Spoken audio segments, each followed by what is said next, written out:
오늘 우리에게 주신 하나님 말씀 사무엘상 25장 4절에서 8절입니다. 사무엘상 25장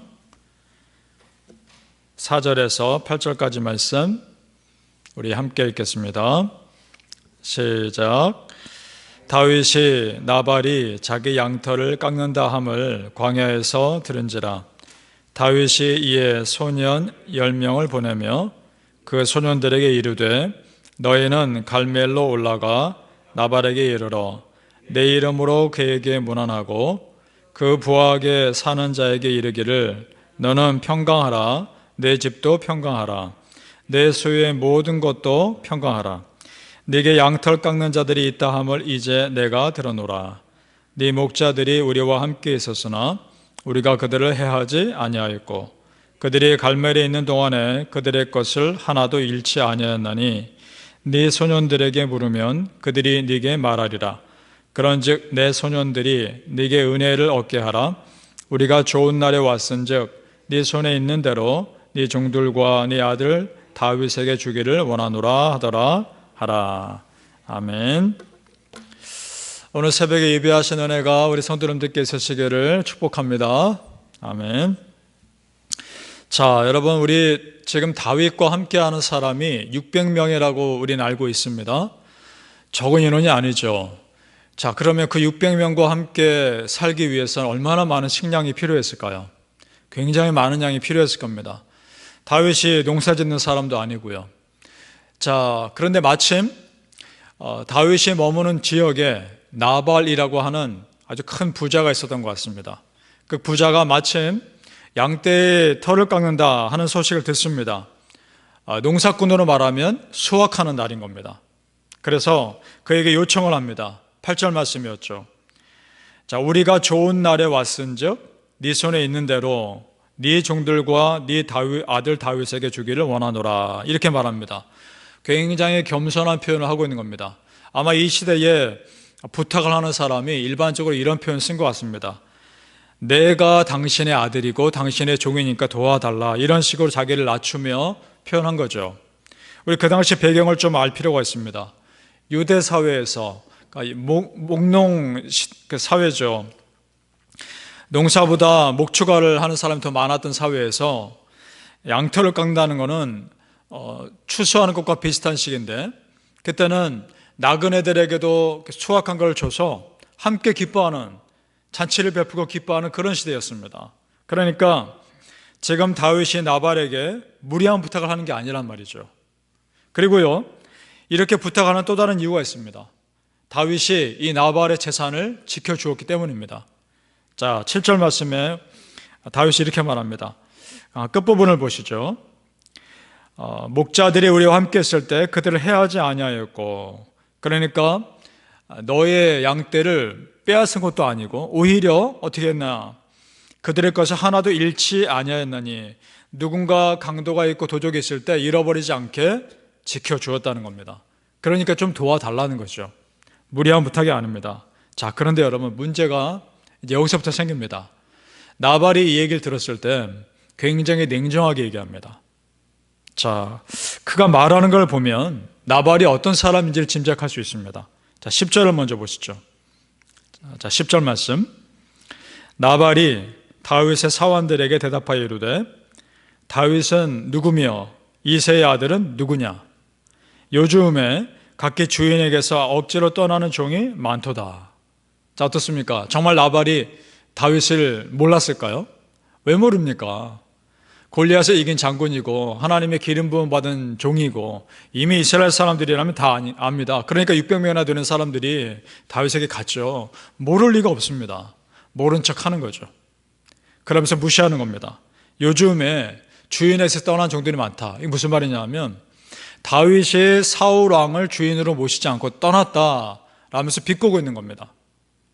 자, 사울 왕의 죽음의 위협을 피해서 도망다니고 있는 다윗에게 이 말은 상처로가 되는 말입니다. 가슴에 칼을 꽂는 말이죠. 얼마나 다윗이 마음이 상했을까요? 자, 그 다음 11절을 보죠. 내가 어찌 내 떡과 물과 내 양털 깎는 자를 위하여 잡은 고기를 가져다가 어디서 왔는지도 알지 못하는 자들에게 주겠느냐? 근본 없는 자들이란 얘기죠. 자, 다윗이 왕으로 기름 부음 받은 사실을 온 이스라엘이 압니다. 알면서도 일부러 다윗을 지금 무시하고 있는 겁니다. 자, 마치 다윗이 왕이 될 걸 알면서도 다윗을 죽이려는 사울왕과 똑같지 않습니까? 그렇다면 이 나발의 운명도 사울왕과 비슷할 것을 예상할 수 있습니다. 오히려 사울왕보다 더 빨리 심판당합니다. 마지막 절을 보겠습니다. 38절에 이렇게 되어 있습니다. 한 열흘 후에 그 일이 있은 지 한 10일 뒤에 여호와께서 나발을 치심에 그가 죽으니라. 하나님이 그를 치셨습니다. 그래 죽습니다. 무서운 일이죠. 자, 여러분, 단순히 하나님의 사람에게 대적했다고 하나님이 그 이유만으로 그를 치신 것은 아닐 겁니다. 우린 생각해야 됩니다. 만약에 이렇게 하나님의 사람에게도 냉정하게 대할 정도면 만약 다른 사람에게는 어떻게 되었을까요? 다른 사람에게는 더 심했을 겁니다. 그러니까 나발이라고 하는 사람의 악한 행동을 하나님은 쌓이고 기다리셨다가 참으셨다가 심판하신 겁니다. 다윗과의 이 갈등은 그저 계기가 됐을 뿐입니다. 자, 여러분, 우리 한번 생각해 보면 좋겠습니다. 하나님을 정말 두려워하는 사람이라면 다른 사람에게도 함부로 할 수 없는 겁니다. 하나님을 정말 사랑하는 사람이라면 다른 사람에게도 쉽게 말할 수 없는 겁니다. 왜냐? 그 사람도 하나님을 사랑하는 영혼일 테니까. 그렇지 않습니까? 그러니까 다윗이 사울왕을 죽이지 못한 이유를 한번 생각해 보면 이해가 됩니다. 다윗이 사울왕을 죽이지 못한 이유는 사울이 두려워서가 아니죠. 그를 세우신 하나님이 두려웠기 때문 아니겠습니까? 그렇다면 나발도 마찬가지죠. 그가 정말 하나님을 두려워하는 사람이었다면 다윗을 이렇게 모욕할 수 없는 겁니다. 한마디로 하나님을 두려워하는 사람이 아니었던 거죠. 그러니까 그 안에 교만의 죄가 쌓여서 하나님은 그거를 심판하신 거였습니다. 자, 다윗이 그 나발의 이런 모습 보고서 어떻게 평가하나 보시죠. 21절입니다. 다윗이 너무 마음이 속상해서 이렇게 평가합니다. 21절, 다윗이 이미 말하기를 내가 이자의 소유물을 광야에서 지켜 그 모든 것을 하나도 손실 없게 한 것이 진실로 허사라. 그가 악으로 나의 선을 갚는도다. 자, 아멘. 그렇죠. 그러니까 우리 지난 시간에 보았지 않습니까? 선으로 악을 이겼던 다윗의 보기에 악으로 선을 갚는 이 나발의 인격은 받아들일 수 없는 겁니다. 다윗의 인격으로 봤을 때 나발의 인격은 참을 수 없었던 겁니다. 그러니까 안 맞는 거죠. 바라기는 우리 성도님들, 우리가 하나님을 경외한다는 것이 우리의 인격을 통해서 자연스럽게 드러날 수 있기를 예수님의 이름으로 축복합니다. 지금까지 다윗과 사울 사이의 갈등의 스토리가 계속되다가 왜 갑자기 나발의 이야기가 나올까요? 뜬금없이 나발의 이야기가 나온 것처럼 느낄지 모르겠지만 사울왕과 나발은 같은 종류의 사람입니다. 어떤 종류냐?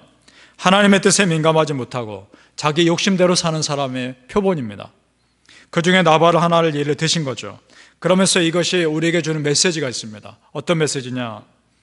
하나님의 계획이 더디에게 이루어질지는 모르나 사람에 의해서 멈추지는 않는다는 겁니다. 믿으십니까? 자, 다윗을 세우려는 계획이 사울왕에 의해서 방해는 받습니다. 그리고 나발에 의해서 다윗이 무시받습니다. 그러나 결국 다윗이 왕이 됩니다. 하나님의 계획이 더디갈 수는 있으나 사람이 막을 수는 없습니다. 그대로 되는 것입니다. 자, 오히려 사울 왕국을 빼앗으셔서 다윗 왕국 되게 하셨습니다. 나발의 재산을 빼앗으셔서 다윗에게 주셨습니다. 하나님의 계획이 더디갈 수 있으나 믿는 자에게 하나님은 언제나 당신의 계획을 이루시는 줄 믿습니다. 하나님의 계획이 더디간다, 내가 원하는 대로 더디 이루어진다, 실망하지 마십시오. 반드시 이루어집니다. 하나님께서 함께 하시면 그 믿음이 우리에게 있기를 바랍니다. 그리고 만약에요, 이때 다윗이 화를 참지 못하고 나발을 죽였더라면 나중에 다윗이 왕이 되는데 굉장히 어려웠을 겁니다. 왜냐? 아무리 안 좋은 사람이라도 이스라엘 사람 아닙니까? 자기 같은 민족을 죽인 사람이 어떻게 왕이 될 수 있겠습니까? 하나님께서 대신 갚아주신 것입니다. 자, 다윗의 고백을 보십시오. 39절에 그래서 다윗이 이렇게 고백합니다. 나발이 죽었다 함을 다윗이 듣고 이르되 나발에게 당한 나의 모욕을 갚아 주사 종으로 악한 일을 하지 않게 하신 여호와를 찬송할지로다. 자기의 갚아야 될 것을 누가 갚아주셨다고요? 하나님께서 갚아주셨습니다. 지난주에 이어서 계속 반복됩니다. 심판은 내가 하는 것이 아닙니다. 누가 합니까? 하나님이 하시는 겁니다. 나는 참고 기도할 뿐입니다. 믿으십니까? 여러분, 오늘 말씀 보면서 무엇을 생각하십니까? 하나님을 경외하는 사람과 하나님을 경외하지 않는 사람이 어떻게 다른지 너무나 잘 보여줍니다. 그 사람이 다른 사람을 어떻게 대하는지를 보면 알 수 있습니다. 하나님을 정말 경외하는 사람은 그 인격을 통해 드러나게 되어 있습니다. 그리고 함부로 대하고 말로 상처를 주지 않죠. 지금 나발이 그렇고 사울왕도 그랬습니다. 다윗에게 그렇게 상처를 주지 않았습니까? 여러분, 우리가 그런 일을 당할 때 어떻게 해야 될까요? 그 사람을 미워할 것이 아닙니다. 그 사람을 위해 불쌍히 여기며 기도해 주시길 바랍니다. 하나님께서 하실 겁니다. 나는 못 바꾸지만 하나님이 바꿔주시고 만져주시리라 믿습니다. 바라기는 우리 성도님들, 참 믿음은 인격으로 드러난다는 것을 아시고 하나님 앞에서 우리의 삶이 진실하시기를 예수님 이름으로 축복합니다. 아멘. 기도하겠습니다. 아버지 하나님, 하나님을 경외한다는 것이 우리의 인격으로 드러나게 하여 주옵소서. 정말 내가 하나님의 사랑받는 사람이라면 또 다른 사람 역시 하나님의 사랑을 받는 사람임을 알게 하시고 그에게 내가 할 수 있는 한 최선을 다해 대하게 도와주옵소서. 나의 진실함이 그 사람을 바꿀 수는 없겠으나 하나님께서는 바꿔주시리라 믿습니다.